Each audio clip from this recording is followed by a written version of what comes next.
Lorsque j'étais enceinte, ma belle-mère peu aimable m'a mise à la porte et a fermé la porte derrière moi. Elle a exigé que je transfère la propriété de ma maison de 10 millions de dollars à son fils, mon mari, en me menaçant de divorcer si je refusais.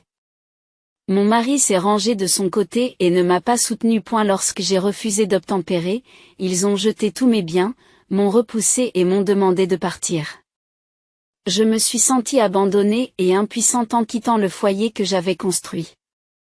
À ce moment-là, j'ai décidé que je ne les laisserais pas s'en tirer comme ça. J'ai planifié ma vengeance en secret, déterminée à arranger les choses. J'ai intenté une action en justice contre eux deux, sans révéler mes intentions avant le moment opportun. Mais lorsque le tribunal a rendu sa décision, le résultat a stupéfié toutes les personnes impliquées. Je m'appelle Grace et j'ai toujours pensé que l'indépendance était le fondement d'une vie pleine de sens. À 32 ans, j'étais fière de mes réalisations en tant qu'agent immobilier dans la banlieue de Denver. J'avais travaillé dur pour réussir ma carrière et j'avais économisé pour acheter ma belle maison. Cette maison de 10 millions de dollars n'était pas seulement un endroit où vivre. Elle était le symbole de mon dur labeur et de la vie dont je rêvais pour moi-même. J'avais toujours voulu un mariage aimant. Lorsque j'ai rencontré Robert, un consultant en technologie de 35 ans, tout semblait se mettre en place. Il était charmant, intelligent et semblait respecter mon ambition. Le jour de notre mariage a été une célébration joyeuse de notre engagement. Cependant, je ne me doutais pas qu'il marquerait aussi le début d'un chapitre douloureux de ma vie. Le jour de notre mariage, j'étais comblée de bonheur, mais un sentiment étrange persistait dans mon esprit. Alors que je descendais l'allée, j'ai remarqué que Robert semblait distant. Son regard se portant ailleurs. J'ai mis cela sur le compte de la nervosité du jour du mariage, pensant que nous étions sur le point de commencer une nouvelle vie merveilleuse ensemble. Après la cérémonie, nous avons emménagé dans ma maison, impatients de commencer notre vie de couple. Pendant un certain temps, tout semblait parfait. Mais au fil des jours et des semaines, j'ai senti un changement dans le comportement de Robert.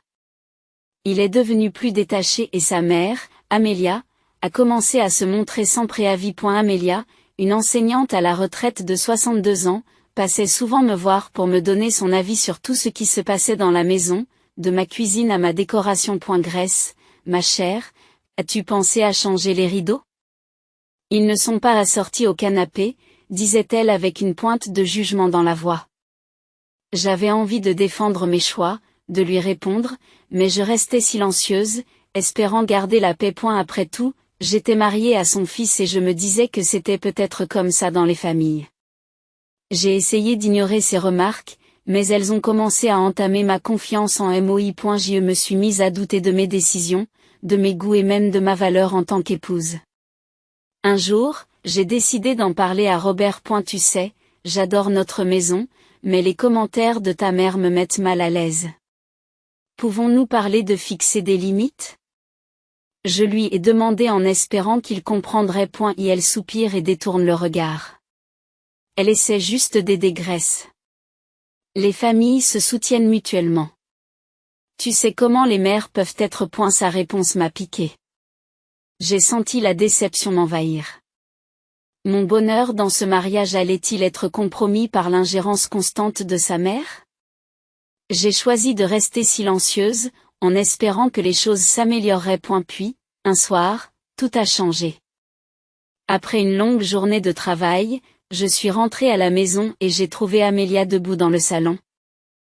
Les valises empilées autour d'elle. C'est aussi la maison de mon fils, a-t-elle annoncé, comme si j'avais dû m'y attendre. Je me suis figée, le cœur battant la chamade. Amelia, que fais-tu ici? Demandai-je en essayant de rester calme. J'ai décidé d'emménager. Tu ne peux pas demander à Robert de vivre sans sa mère, n'est-ce pas? Son ton était plat, comme s'il s'agissait d'une chose tout à fait ordinaire. Un sentiment d'impuissance s'empare de moi. Mais c'est ma maison. Nous n'en avons jamais parlé, ai-je dit, la voix tremblante. Grace, tu dois comprendre que la famille est importante. Tu le savais quand tu l'as épousée, a-t-elle répondu, comme si c'était évident. J'ai senti mon monde s'effondrer. Je me suis tournée vers Robert, espérant qu'il me défendrait. Robert, s'il te plaît, dis quelque chose. Ce n'est pas normal. Et elle avait l'air déchirée, jetant un coup d'œil entre sa mère et moi. Maman veut juste nous aider, Grace. On peut faire en sorte que ça marche. Une vague de trahison m'a frappée, plus froide que tout ce que j'avais jamais ressenti. Je me sentais complètement seule dans ce qui était censé être mon havre de paix, ma maison. J'avais l'impression que mon sanctuaire s'était transformé en zone de guerre et que la seule personne en qui j'avais confiance, mon mari, avait choisi sa mère plutôt que moi. Cette prise de conscience m'a frappée comme un mur de briques. Je me battais pour ma propre place dans ma propre vie, et c'était épuisant. Au fil des semaines, les choses n'ont fait qu'empirer. La présence d'Amelia est devenue une ombre constante et inébranlable, et je me suis sentie piégée par son influence oppressante. Lorsque j'ai découvert que j'étais enceinte, j'ai espéré que cela nous rapprocherait, Robert et moi, et que cette nouvelle changerait peut-être les choses pour le mieux. Mais lorsque je l'ai annoncé, Amelia n'a pas réagi avec joie, ni même avec chaleur. Elle a simplement haussé un sourcil et m'a dit : Tu vas devoir surveiller ton alimentation. Nous ne voulons pas de problème de santé. La froideur de sa réponse a anéanti tout espoir de soutien ou de bonheur pendant ce qui aurait dû être une période joyeuse. Je me suis mise à regretter les jours où ma vie était simple et pleine de promesses, me demandant comment j'en étais arrivée là. Puis, un soir, après une journée de travail épuisante, je suis rentrée à la maison et j'ai trouvé la porte fermée à clé. J'ai frappé doucement, m'attendant à ce que Robert me laisse entrer. Au lieu de cela, j'ai entendu la voix d'Amelia de l'autre côté de la porte, son ton froid et définitif. Tu n'entreras pas si tu n'acceptes pas de céder la propriété de cette maison à Robert, déclara-t-elle. Mon cœur se serra. Amelia, laisse-moi entrer. C'est ma maison. Plaidai-je. Plus maintenant, ma chère. C'est la maison de mon fils. Soit vous me la cédez, soit j'appelle la police pour violation de domicile, a-t-elle répondu sèchement. Et la dureté de la situation m'a frappé de plein fouet. J'avais travaillé si dur pour construire mon indépendance, et voilà qu'on me mettait à la porte de ma propre maison. Les larmes ont coulé sur mon visage lorsque j'ai réalisé que je n'avais nulle part où aller et personne vers qui me tourner. J'étais une étrangère dans la vie que je m'étais construite. Je me suis assise sous le porche cette nuit-là, le froid s'infiltrant dans mes os, avec le sentiment d'avoir été totalement trahi. Mais dans ce moment de désespoir, j'ai su que je devais agir. J'avais besoin d'un plan, d'un moyen de reprendre le contrôle de ma vie. Je ne pouvais pas les laisser voir à quel point ils m'avaient brisé. J'ai donc décidé de partir pour un temps et de me changer les idées. J'ai fait mes valises et je suis allée chez mes parents, sachant qu'ils me soutiendraient inconditionnellement. Le confort de la maison de mes parents m'a soulagé. Mon père, policier à la retraite, et ma mère, femme au foyer chaleureuse et attentionnée, m'ont accueilli à bras ouverts. Ma mère m'a serré fort dans ses bras en me disant : Grace, tu peux rester ici aussi longtemps que tu en auras besoin. Nous trouverons une solution ensemble. Leur soutien m'a fait l'effet d'une bombe, mais je savais que je devais me défendre et faire face à cette situation. Au fond de moi, un feu commençait à brûler. J'en avais assez d'être traitée comme une victime. Je voulais retrouver ma vie et je savais que je ne pouvais pas le faire seule. C'est alors que j'ai contacté Anna, une amie proche de l'université qui est devenue une avocate prospère. Elle m'a toujours fait confiance et j'avais plus que jamais besoin de son expertise. Après que je lui ai raconté mon histoire, Anna m'a répondu de manière ferme et rassurante. Grace, c'est inacceptable. Tu as le droit de te défendre. La première étape consiste à demander le divorce et à reprendre votre vie en main. Elle m'a dit que ces mots étaient porteurs de la force dont j'avais désespérément besoin. En entendant parler de divorce, tout me paraissait réel. Mais que se passera-t-il si Robert et Amelia ripostent ? Elle a déjà prouvé à quel point elle pouvait être impitoyable. J'avouai mes craintes. Laissons-les essayer, répondit Anna avec assurance. Vous avez la loi de votre côté. L'abus émotionnel et la manipulation qu'ils t'ont fait subir ne sont pas des choses à prendre à la légère. Nous allons monter un dossier solide. Au cours des jours suivants, nous avons travaillé ensemble à l'élaboration d'un plan complet.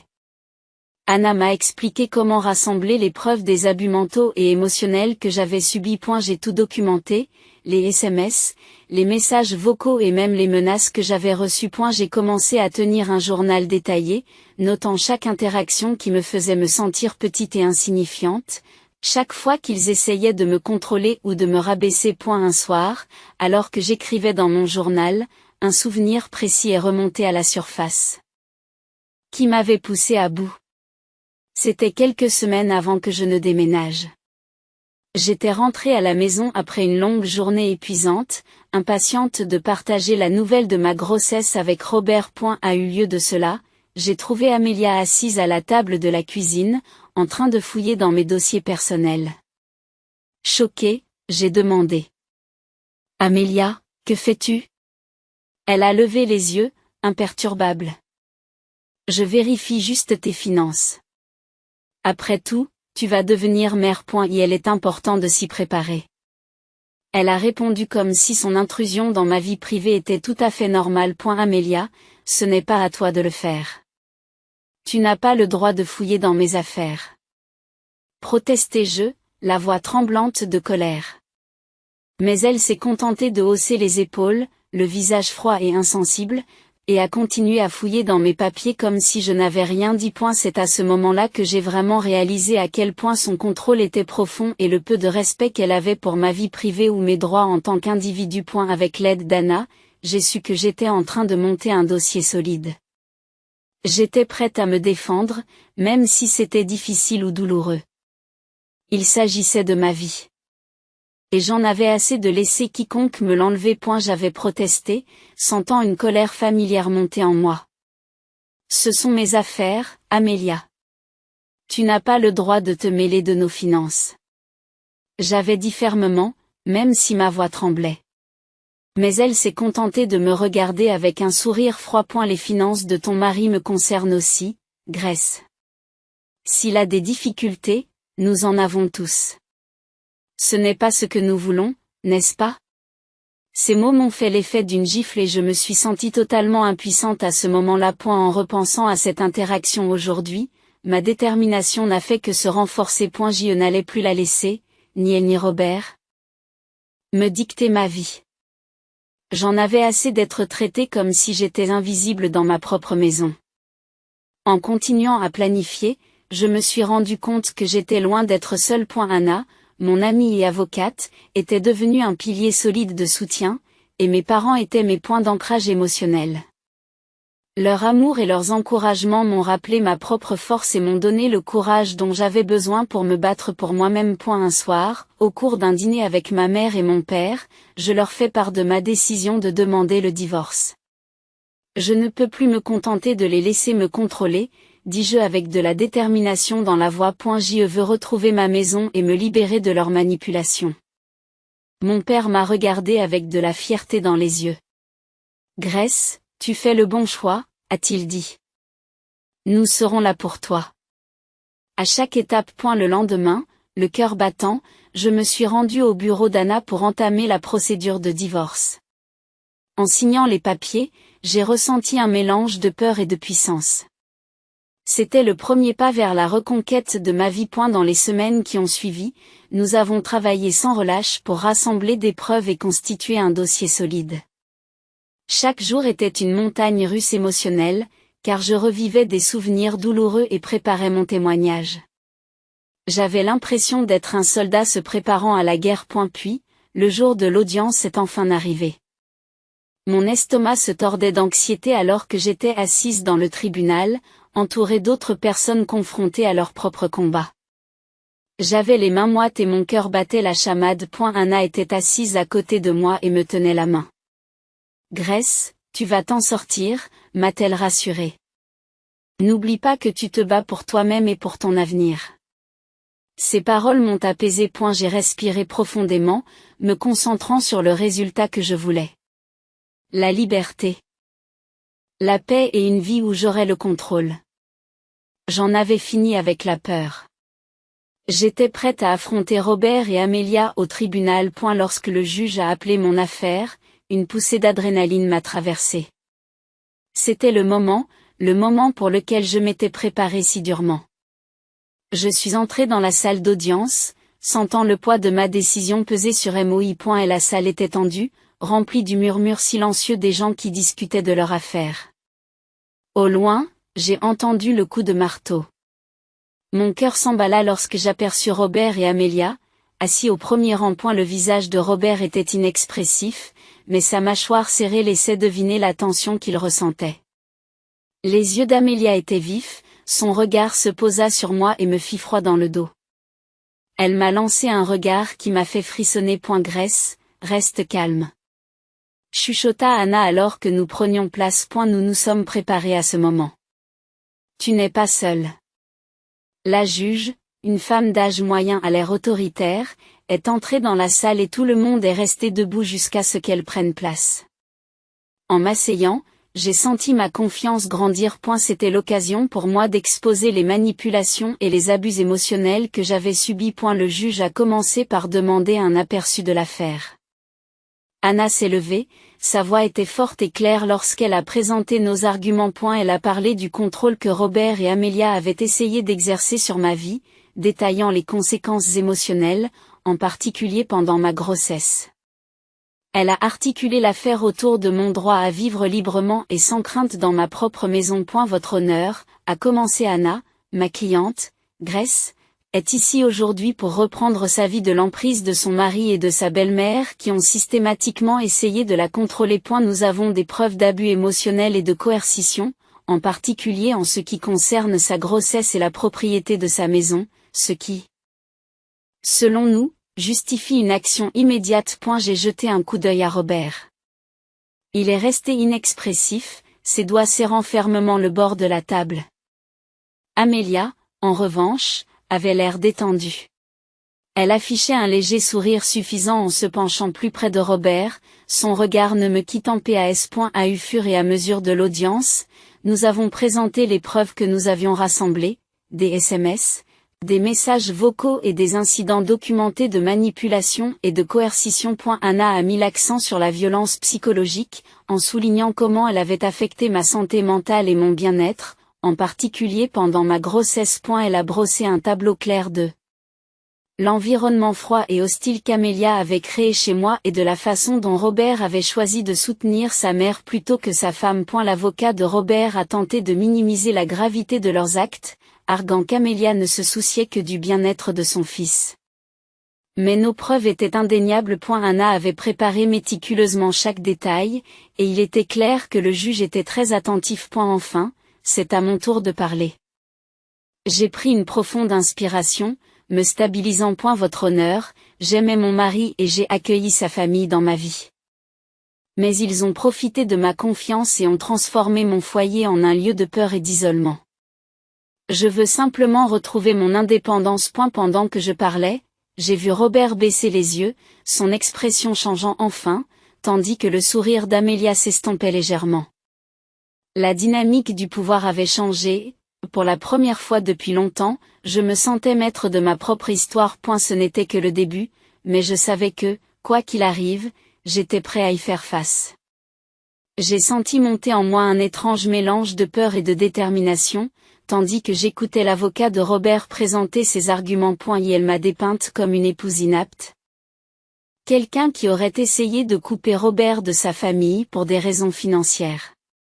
Grace exagère ses prétentions pour prendre le contrôle de leur bien commun. Il a plaidé en douceur. Mais j'étais préparée. Lorsque mon tour est venu de témoigner, je me suis levée et j'ai respiré profondément, jetant un coup d'œil à Anna, qui m'a fait un signe de tête encourageant. J'étais impatiente d'épouser Robert et de construire ma vie avec lui. J'ai commencé, en essayant de garder une voix stable. Mais presque immédiatement, je me suis sentie comme une étrangère dans ma propre maison. Sa mère avait emménagé sans mon consentement et avait commencé à me dicter la façon dont je devais vivre ma vie. J'ai fait une pause, me rappelant la douleur de cette nuit où Amelia m'avait enfermée dehors. J'ai raconté les détails, les menaces, l'indifférence froide, l'impuissance que j'avais ressentie devant ma propre maison. Pendant que je parlais, j'ai remarqué que la juge se penchait en avant, l'air attentif, écoutant attentivement chaque mot. Je n'avais jamais imaginé que je me battrais un jour pour ma propre maison et mon autonomie. J'ai poursuivi en ressentant une vague d'émotions. Il ne s'agit pas seulement d'une question de propriété. Il s'agit de mon identité et de mon avenir en tant que mère. Je refuse d'élever mon enfant dans un environnement où je suis constamment rabaissée et contrôlée. Lorsque j'ai fini de parler, un silence pesant a envahi la salle d'audience. Le juge griffonnait des notes et j'ai aperçu l'expression hésitante de Robert. J'ai senti une vague de puissance m'envahir, sachant que j'avais dit ma vérité. À la fin de l'audience, la juge s'est tournée vers Robert et Amelia, d'une voix ferme. Vous devez tous deux comprendre la gravité de la situation. Le bien-être émotionnel d'une mère et de son enfant est d'une importance capitale. Lorsque nous avons quitté la salle d'audience, Anna m'a serré la main. Tu t'es incroyablement bien débrouillée. Grace. Je pense que nous avons un dossier solide. Mais en sortant, j'ai aperçu Robert et Amelia chuchotant l'un à l'autre, l'expression tendue et en colère. J'ai eu mal au ventre. Je savais qu'ils n'abandonneraient pas sans se battre. La menace de représailles planait lourdement dans l'air, mais j'étais prête. J'avais affronté mes peurs et, quoi qu'il arrive, j'étais déterminée à me protéger et à protéger mon futur enfant. J'étais loin de me douter que la vraie bataille était loin d'être terminée. Les prochains rebondissements de cette saga allaient remettre en question tout ce que je pensais savoir sur la trahison et la vengeance. Les jours qui ont suivi l'audience du tribunal ont été remplis d'anxiété et d'anticipation. J'avais l'impression de marcher sur une corde raide, en équilibre entre l'espoir et la peur. Anna et moi avons continué à nous préparer, sentant la tension monter du côté de Robert et Amelia. Puis, environ une semaine plus tard, j'ai reçu un appel urgent d'Anna. Grace, nous devons nous rencontrer. Il y a quelque chose d'important à discuter. Le cœur battant, je me suis précipitée dans son bureau, où elle m'a accueillie avec une expression sérieuse. Je viens d'apprendre que Robert et Amelia ont l'intention de riposter, dit-elle. Ils essaient de discréditer vos affirmations, en disant que vous êtes émotionnellement instable et inapte à être mère. Une vague de colère m'a envahi. Ils mentent, ai-je dit en serrant les poings. Je ne peux pas croire qu'ils s'abaissent à ce point. C'est une tactique courante, a expliqué Anna, le ton calme. Mais cela montre leur désespoir. Nous pouvons contrer cela, Grace. Nous devons juste rassembler plus de preuves de l'abus émotionnel auquel tu as été confrontée. Ce soir-là, je me suis assise pour écrire dans mon journal, déversant les souvenirs qui avaient ébréché mon sentiment d'identité. J'ai écrit toutes les fois où je me suis sentie minée et traitée comme si je n'avais pas d'importance. À chaque mot. J'ai senti ma détermination se renforcer. Je n'étais plus la femme timide que Robert et Amelia pensaient pouvoir contrôler. Et la semaine suivante, j'ai reçu une notification officielle pour une nouvelle comparution au tribunal. Mon anxiété est réapparue, mais j'étais déterminée à faire face à ce qui m'attendait. Cette fois, je ne me contenterai pas de me défendre. Je me tiendrai debout et me battrai pour mon avenir et le bien-être de mon enfant. Le jour venu, je suis entrée dans la salle d'audience avec ce même mélange familier de peur et de détermination. Robert et Amelia étaient déjà assis, leurs visages étaient durs et inflexibles. Je pouvais sentir la tension entre nous, mais j'étais prête. Anna a de nouveau présenté notre dossier, en insistant sur la charge émotionnelle que leurs actions avaient fait peser sur moi et sur l'effet qu'elles avaient eu sur ma grossesse. Nous avions rassemblé les messages d'Amelia, remplis d'insultes et d'inquiétudes à peine voilées. J'ai regardé la juge examiner les preuves, ses sourcils se fronçant en signe de concentration. Puis ce fut mon tour de parler. J'ai repris mon souffle et me suis adressée à la juge. Votre honneur, je ne suis pas ici pour détruire une famille. Je suis ici pour reprendre ma vie en main et assurer un environnement sûr à mon enfant. Je ne peux plus permettre à ma belle-mère de me dicter mon existence. Pendant que je parlais, j'ai senti la présence de mes parents, qui étaient assis tranquillement au fond de la salle, leur soutien étant comme un bouclier protecteur autour de moi. Forte de leur soutien, J'ai partagé certains des moments les plus douloureux que j'avais vécus, révélant à quel point je m'étais senti piégée et contrôlée sous l'influence de Robert et d'Amelia. Chaque mot était une libération, et je sentais la juge absorber tout cela, son regard s'adoucissant au fur et à mesure qu'elle écoutait. L'avocat de Robert a tenté de répliquer, en essayant de me dépeindre comme irrationnelle et émotionnellement instable. Mais Anna a été implacable dans ses contre-arguments, soulignant les preuves claires et documentées de la manipulation d'Amelia et du rabaissement constant que j'avais enduré. À la fin de l'audience, j'ai ressenti un immense soulagement. Je m'étais défendue, j'avais mis à nu les difficultés que j'avais rencontrées et je ne me cachais plus en silence. Quel que soit l'avenir, je savais que j'avais enfin pris ma vie en main et, pour la première fois depuis longtemps, j'ai senti un sentiment de paix s'épanouir en moi.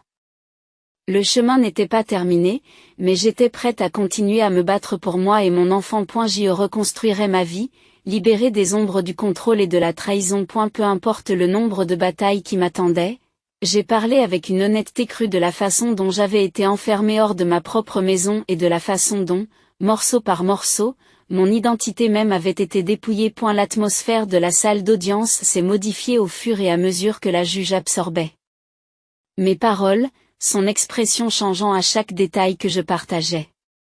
Lorsque ce fut au tour de Robert de parler, je le vis se débattre. Et elle tâtonnait sur ses arguments, visiblement ébranlée et moins sûre de lui. Amelia, elle, restait inflexible, tentant de contrôler la narration, mais sa manipulation perdait de son pouvoir au fil des minutes. Après une longue séance épuisante, le juge a finalement demandé une suspension d'audience. Lorsque nous sommes sortis, je me sentais à la fois épuisée et pleine d'espoir. Quelques heures plus tard, nous avons été rappelés dans la salle d'audience et la juge est revenue pour prononcer son verdict. Elle s'est adressée à nous d'une voix ferme et claire. Sur la base des preuves présentées et des témoignages recueillis, j'estime que Grace a été victime d'abus émotionnels et de manipulation. Par conséquent, je lui accorde la garde complète de son enfant et la propriété exclusive de la maison. Robert et Amelia seront sanctionnés pour leurs actes. Le soulagement qui m'a envahi était écrasant. Un poids que je portais depuis si longtemps s'est envolé de mes épaules, remplacé par un sentiment de liberté et de validation. Mes yeux se sont remplis de larmes, non seulement de bonheur, mais aussi de la prise de conscience douce amère de la famille que j'avais cru avoir. Anna m'a serré fort dans ses bras lorsque nous avons quitté la salle d'audience. Tu as réussi, Grace, m'a-t-elle dit, la fierté dans la voix. Tu t'es battue pour tes droits et tu as gagné. J'ai souri, en murmurant.